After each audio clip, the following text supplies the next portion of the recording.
સુરતમાં જીએસટી વિભાગ દ્વારા તપાસ કરવામાં આવી હતી અને તપાસમાં કરોડો રૂપિયાના બેનામી વ્યવહારો છે તેને શોધી કાઢવામાં આવ્યા છે। તો જીએસટી વિભાગ દ્વારા તપાસ કરવામાં આવી છે, જેમાં લગ્ન સિઝનમાં કરોડોના બેનામી વ્યવહારો છે તેને શોધી કાઢવામાં આવ્યા છે।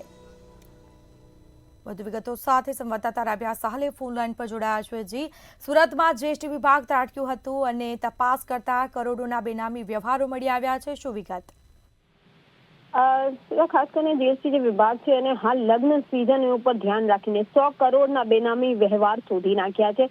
જો કે હજી પણ જીએસટી વિભાગની જે નજર છે એને જે નિશાનો છે હજી પણ પાર્ટી પ્લોટની પર જોવા મળ્યું છે। લગ્ન સિઝન ચાલી રહી છે, વ્યવહારિક છે, અને આ લગ્ન સિઝનમાં જીએસટી વિભાગ દ્વારા તપાસ કરવામાં આવી રહી છે અને તપાસ દરમિયાન કરોડોના બેનામી વ્યવહાર જે છે એ મળી આવે છે। એમાં સુરત, અમદાવાદ, રાજકોટ, વડોદરા આ તમામ જે શહેરો છે એની અંદર 30થી વધુ જે પાર્ટી પ્લોટો છે એની ઉપર તપાસ કરવામાં આવી રહી છે અને ખાસ કરીને તપાસ હજી પણ યથાવત છે।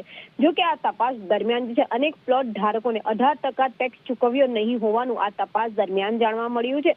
અધિકારીઓ દ્વારા જે છે આ તપાસ દરમિયાન જ્યારે ટેક્સ નહીં ભર્યા હોવાનું જાણવા મળ્યું તો અધિકારીઓએ ત્યાં જે પાર્ટી પ્લોટની ઉપર લાગેલા સીસીટીવી હોય છે એની પણ ચેક કર્યા હતા। ત્યારે આ સીસીટીવી ફૂટેજના માધ્યમથી તારીખ, સમય અને જે વરરાજા હોય છે, જુદા જુદા જે પેમેન્ટો આવતા હોય છે, આ તમામ પર જીએસટી દ્વારા અત્યારે વોચ રાખવામાં આવી રહી છે। તો અનેક પાર્ટી પ્લોટ ધારકો દ્વારા નંબર જ નહીં લીધો હોવાનું પણ ક્યાંક સામે આવી રહ્યું છે। વકરો તો થઈ રહ્યો છે, પરંતુ આ વકરો એટલો નથી જેટલો સીધો નફાની સ્થિતિ બની રહી છે। જીએસટી વિભાગે પાનેતર, શેરવાની, સૂટ સહિતના જે વેપારીઓ છે એને તો પહેલેથી જ શાસ્ત્રમાં લીધા છે, પણ ડ્રેસ ભાડે આપનારાઓ પણ અત્યારે જીએસટીની રડાર ઉપર જોવા મળી રહ્યા છે। એક અંદાજે કહી શકાય કે જીએસટી વિભાગને હાલ લગ્ન સિઝનને કારણે 100 કરોડથી વધુના બેનામી વ્યવહારો મળી આવ્યા છે અને હજી પણ 30થી વધુ પાર્ટી પ્લોટ જે ધારકો છે એની ઉપર જીએસટી વિભાગે નિશાન તાક્યું છે।